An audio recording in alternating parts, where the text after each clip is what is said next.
കോഴിക്കോട് കോർപ്പറേഷനിൽ എൻ.ഡി.എ സ്ഥാനാർത്ഥികളുടെ രണ്ടാം ഘട്ട സ്ഥാനാർത്ഥി പട്ടിക പ്രഖ്യാപിച്ചു. 22 കോർപ്പറേഷൻ വാർഡ്, 4 ജില്ലാ പഞ്ചായത്ത് ഡിവിഷൻ എന്നിവിടങ്ങളിലേക്കുള്ള സ്ഥാനാർത്ഥികളെയാണ് പ്രഖ്യാപിച്ചത്.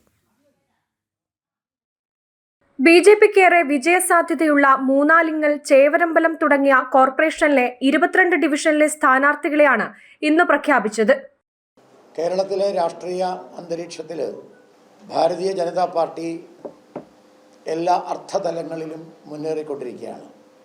ഇടതുപക്ഷവും വലതുപക്ഷവും വാസ്തവത്തിൽ ഭാരതത്തിലെ ബി.ജെ.പിയുടെ മുന്നേറ്റം കണ്ട് തകർന്നിരിക്കുകയാണ്. ഓരോ ദിവസവും തിരിച്ചടി നേരിട്ടുകൊണ്ടിരിക്കുകയാണ്. ഇടതുപക്ഷത്തിനും വലതുപക്ഷത്തിനും രാഷ്ട്രീയ മേഖലയിൽ അവർ തിരിച്ചടി നേരിടുമ്പോൾ മാനസികമായ വിഭ്രാന്തിയിലാണ്.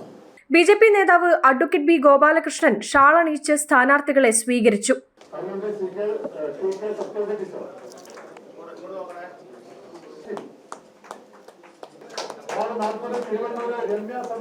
വികസിത കേരളമെന്ന ലക്ഷ്യവുമായി ബി.ജെ.പി മുന്നേറുകയാണെന്ന് ബി ഗോപാലകൃഷ്ണൻ പറഞ്ഞു. കോഴിക്കോട് കോർപ്പറേഷനിലെ 45 ഡിവിഷനിലേക്കുള്ള സ്ഥാനാർത്ഥികളെ ആദ്യഘട്ടത്തിൽ പ്രഖ്യാപിച്ചിരുന്നു. ജനം, കോഴിക്കോട്.